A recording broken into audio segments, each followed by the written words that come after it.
Hello, welcome to KV globe. Myself Kavya Singh.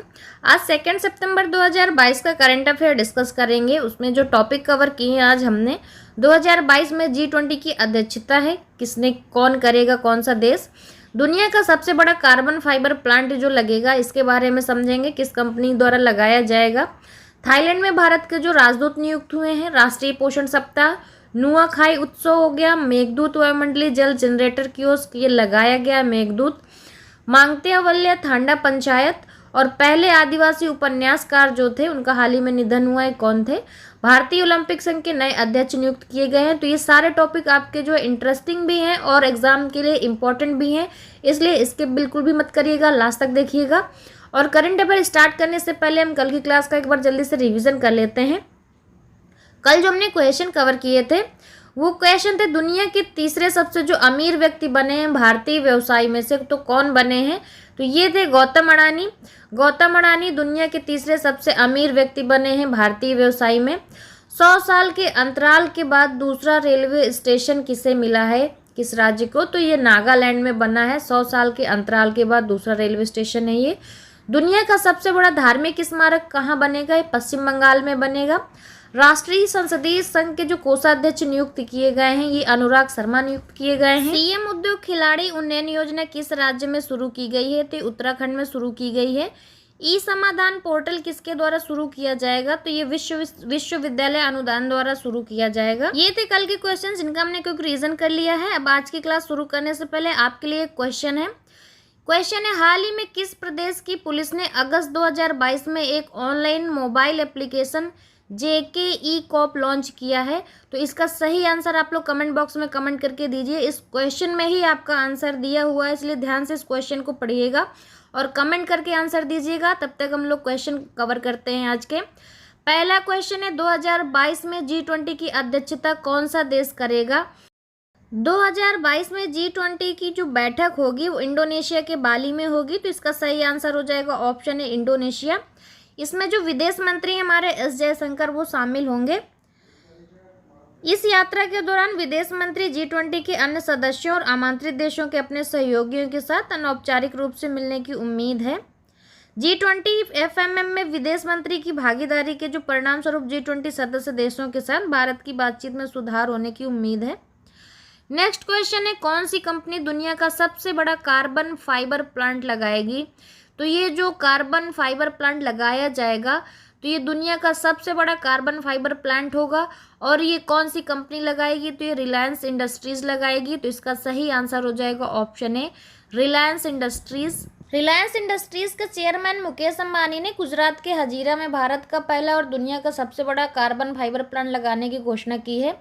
तो ये जो कार्बन फाइबर प्लांट है, ये भारत का पहला प्लांट भी है और दुनिया का सबसे बड़ा भी है carbon fibre plant. Next question है, थाईलैंड में भारत के राजदूत के रूप में किसे नामित किया गया है। तो जो थाईलैंड में भारत के राजदूत के रूप में नामित किए गए हैं, ये है नागेश सिंह। इसका सही आंसर हो जाएगा ऑप्शन ए। नागेश सिंह विदेश मंत्रालय के ज्वाइंट सेक्रेटरी हैं और इससे पहले विदेश मंत्रालय में चीफ ऑफ प्रोटोकॉल रह चुके हैं और उपराष्ट्रपति की OSD भी रहे हैं ये। थाईलैंड के बारे में कुछ इंपॉर्टेंट फैक्ट देख लेते हैं। थाईलैंड की जो राजधानी है बैंकॉक है और जो थाईलैंड में मुद्रा चलती है थाई बात चलती है वहाँ पर। और थाईलैंड के जो प्रधानमंत्री इस समय वो प्रयुत चान-ओ-चा हैं। नेक्स्ट क्वेश्चन देखते हैं, राष्ट्रीय पोषण सप्ताह हर साल कब मनाया जाता है। तो ये जो राष्ट्रीय पोषण सप्ताह है ये हर साल 1 से 7 सितंबर तक मनाया जाता है। तो इसका सही आंसर है ऑप्शन सी 1 सितंबर से 7 सितंबर तक। और ये क्यों मनाया जाता है राष्ट्रीय पोषण सप्ताह, तो ये पोषण के महत्व पर जागरूकता बढ़ाने के लिए मनाया जाता है, जिसका विकास, उत्पादकता, आर्थिक विकास और राष्ट्रीय विकास पर प्रभाव पड़ता है। इस बार की जो राष्ट्रीय पोषण सप्ताह की थीम रखी गई है वो रखी है सेलिब्रेट वर्ल्ड ऑफ फ्लेवर रखा है भारत सरकार ने। नेक्स्ट है, नुआखाई उत्सव 1 सितंबर को किस राज्य में मनाया गया है हाल ही में। तो ये जो नुआखाई उत्सव है 1 सितंबर को ओडिशा में मनाया गया है। तो इसका सही आंसर है ऑप्शन बी ओडिशा। ये नुआखाई जो उत्सव है, नुआखाई जो है धार्मिक उत्साह और परंपरा के साथ मनाया जाता है। गणेश चतुर्थी के उत्सव के जो है 1 दिन बाद मनाया जाता है। और ये एक फसल उत्सव है जो पश्चिमी ओडिशा और दक्षिणी छत्तीसगढ़ के लोगों द्वारा मौसम के नए चावल का स्वागत करने के लिए मनाया जाता है हर साल। नुआ का मतलब होता है नया और खाई का मतलब होता है भोजन, तो ये नुआ खाई मतलब नए भोजन के लिए ये त्यौहार मनाया जाता है। ओडिशा के जो मुख्यमंत्री हैं इस समय नवीन पटनायक हैं और जो राज्यपाल हैं गणेशी लाल हैं। नेक्स्ट क्वेश्चन है, भारतीय रेलवे ने किन स्टेशनों पर मेघदूत वायुमंडलीय जल जनरेटर कियोस्क स्थापित किए हैं? तो ये भारतीय रेलवे द्वारा स्थापित किए गए हैं मेघदूत वायुमंडलीय जल जनरेटर कियोस्क। और कहाँ पर स्थापित किए गए हैं? तो मुंबई के स्टेशनों पर स्थापित किए गए हैं। तो इसका सही आंसर हो जाएगा option A. Atmospheric water generator एक डिवाइस है जो हवा से पानी निकालता है। इसका मेघदूत नाम इसलिए रखा गया है क्योंकि इस कियोस्क को पानी की सोर्स की ज़रूरत नहीं होती। इस मशीन को ऑन करके 1 घंटे के अंदर ही पानी जनरेट होने लगता है। ये मशीन इसलिए भी खास है क्योंकि इसका मेंटेनेंस 0 है। ये पर्यावरण के काफ़ी अनुकूल भी है। नेक्स्ट क्वेश्चन है, हाल ही में प्रधानमंत्री नरेंद्र मोदी जी ने अपने मन की बात कार्यक्रम के दौरान किसके लिए मांगत्यावल्या थांडा पंचायत की प्रशंसा की थी? इसका सही आंसर है ऑप्शन ए, वर्षा जल संग्रहण प्रणाली। तेलंगाना में कई ग्राम सरपंच अपने गांव के लिए अमृत सरोवर रखने में रुचि दिखा रहे हैं क्योंकि मांगत्यावल्या थांडा पहल के परिणाम स्वरूप अत्यधिक लाभ हुआ है। पीएम मोदी ने मन की बात में भी अमृत सरोवर बनाने की जो मांगत्यावल्या ठंडा की पहल का है जो उल्लेख किया था। नेक्स्ट क्वेश्चन, उन्होंने कहा कि मांगत्यावल्या गांव एसटी आबादी का है और इसकी पंचायत ने अपनी ग्राम सभा में एक टैंक बनाने का फैसला किया है और इसे लगभग 10 लाख रुपए की लागत से एनआरईजीपी के तहत बनाते हैं। नेक्स्ट क्वेश्चन है, हाल ही में किस राज्य के पहले आदिवासी उपन्यासकार नारायण का निधन हुआ है? तो ये जो निधन हुआ है इनका, ये पहले आदिवासी उपन्यासकार थे और ये केरल राज्य से थे। तो इसका सही आंसर हो जाएगा ऑप्शन सी, केरल। उपन्यासकार नारायण 82 वर्ष के थे और साल 1999 में केरल साहित्य अकादमी पुरस्कार के विजेता भी रहे हैं और ये मलयारा समुदाय के पहले साहित्यकार हैं जिन्हें ये सम्मान मिला है। अब हम लोग पहले क्वेश्चन देख लेते हैं जो कि आप लोगों से पूछा गया था क्लास के स्टार्टिंग में।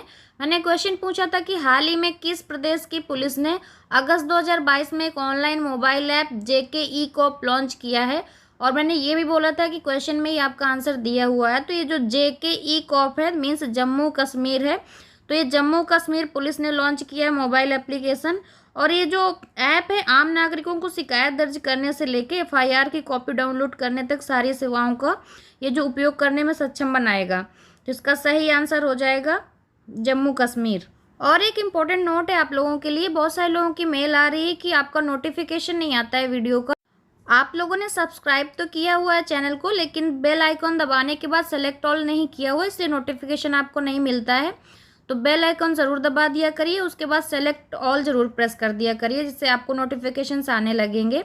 कल की क्लास के स्टार्टिंग में जो क्वेश्चन मैंने आपसे पूछा था कि आरबीआई के लोगो में कौन सा पेड़ है, तो इसका सही आंसर केवल प्रीति मौर्य जी ने दिया है, ताड़ का पेड़। इनने एकदम सही आंसर कमेंट किया है। अब हम अगला क्वेश्चन देख लेते हैं। हाल ही में भारतीय ओलंपिक संघ ने नए चुनाव होने तक भारतीय ओलंपिक संघ के नए अध्यक्ष के रूप में किसे चुना है? तो ये चुने गए हैं आदिल सुमेरीवाला। तो इसका सही आंसर हो जाएगा ऑप्शन बी, आदिल सुमेरीवाला। कल का क्वेश्चन है जिसका आंसर आप लोगों ने किया है। क्वेश्चन मैंने पूछा था प्रधानमंत्री जनधन योजना को कितने साल पूरे हो गए हैं? तो ये जो प्रधानमंत्री जनधन योजना लागू की गई थी इसके पूरे 8 साल हो गए हैं। तो इसका सही आंसर था ऑप्शन ए, 8 साल। और इस क्वेश्चन का जिन 5 लोगों ने सबसे पहले आंसर दिया है उनके नाम है अनिल राय, शैलेंद्र राठौर, गोविंद राम, बिरजू कुमार, ज्योति बोरिया। इन 5 लोगों ने इस क्वेश्चन का सबसे पहले सही आंसर किया था, इन्होंने बिल्कुल सही जवाब दिया है। अब आपके लिए आज का क्वेश्चन है, पीएम मोदी ने हाल ही में देश का पहला भूकंप स्मारक कहाँ समर्पित किया है? तो इसके 4 ऑप्शंस दिए हुए हैं, सही आंसर आप लोग कमेंट बॉक्स में कमेंट करके दे दीजिएगा। अगर कोई और भी सजेशन है क्लास से रिलेटेड तो प्लीज़ कमेंट करके दे दिया करिए। और आज से केवी ग्लोब में मैथ की क्लासेस भी अभी स्टार्ट कर दी गई हैं, अभी बिल्कुल बेसिक से शुरू की गई हैं, ताकि आपको आगे बढ़ने में दिक्कत ना हो। तो आप वो भी प्लीज़ देख लिया करिए। क्लास अच्छी लगी हो तो लाइक शेयर कर दीजिएगा और चैनल को सब्सक्राइब करके बेल आइकन ज़रूर दबा दीजिएगा। And thanks for watching.